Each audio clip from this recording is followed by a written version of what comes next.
एक समय की बात है। एक राज्य में एक प्रतापी राजा राज करता था। एक दिन उसके दरबार में एक विदेशी आगंतुक आया और उसने राजा को एक सुंदर पत्थर उपहार में दिया। राजा वह पत्थर देख बहुत प्रसन्न हुआ। उसने उस पत्थर से भगवान विष्णु की प्रतिमा का निर्माण कर उसे राज्य के मंदिर में स्थापित करने का निर्णय लिया और प्रतिमा निर्माण का कार्य राज्य के महामंत्री को सौंप दिया।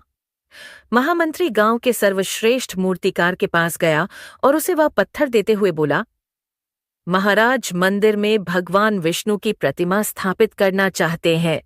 7 दिवस के भीतर इस पत्थर से भगवान विष्णु की प्रतिमा तैयार कर राजमहल पहुंचा देना। इसके लिए तुम्हें 50 स्वर्ण मुद्राएं दी जाएंगी। 50 स्वर्ण मुद्राओं की बात सुनकर मूर्तिकार खुश हो गया और महामंत्री के जाने के उपरांत प्रतिमा का निर्माण कार्य प्रारंभ करने के उद्देश्य से अपने औजार निकाल लिए। अपने औजारों में से उसने एक हथौड़ा लिया और पत्थर तोड़ने के लिए उस पर हथौड़े से वार करने लगा, किंतु पत्थर जस का तने तस रहा। मूर्तिकार ने हथौड़े के कई वार पत्थर पर किए, किंतु पत्थर नहीं टूटा। 50 बार प्रयास करने के उपरांत मूर्तिकार ने अंतिम बार प्रयास करने के उद्देश्य से हथौड़ा उठाया, किंतु यह सोचकर हथौड़े पर प्रहार करने के पूर्व ही उसने हाथ खींच लिया कि जब 50 बार वार करने से पत्थर नहीं टूटा तो अब क्या टूटेगा। वह पत्थर लेकर वापस महामंत्री के पास गया और उसे यह कह वापस कर आया कि इस पत्थर को तोड़ना नामुमकिन है, इसलिए इससे भगवान विष्णु की प्रतिमा नहीं बन सकती। महामंत्री को राजा का आदेश हर स्थिति में पूर्ण करना था, इसलिए उसने भगवान विष्णु की प्रतिमा निर्मित करने का कार्य गांव के एक साधारण से मूर्तिकार को सौंप दिया। पत्थर लेकर मूर्तिकार ने महामंत्री के सामने ही उस पर हथौड़े से प्रहार किया और वह पत्थर एक बार में ही टूट गया।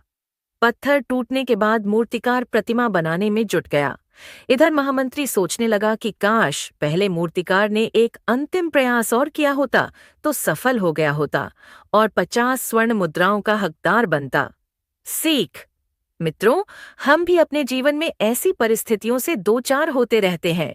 कई बार किसी कार्य को करने के पूर्व या किसी समस्या के सामने आने पर उसका निराकरण करने के पूर्व ही हमारा आत्मविश्वास डगमगा जाता है और हम प्रयास किए बिना ही हार मान लेते हैं।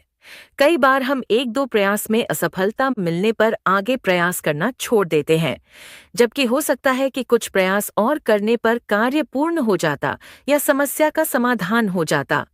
यदि जीवन में सफलता पिता प्राप्त करनी है तो बार बार असफल होने पर भी तब तक प्रयास करना नहीं छोड़ना चाहिए जब तक सफलता नहीं मिल जाती। क्या पता जिस प्रयास को करने के पूर्व हम हाथ खींच ले वही हमारा अंतिम प्रयास हो और उसमें हमें कामयाबी प्राप्त हो जाए।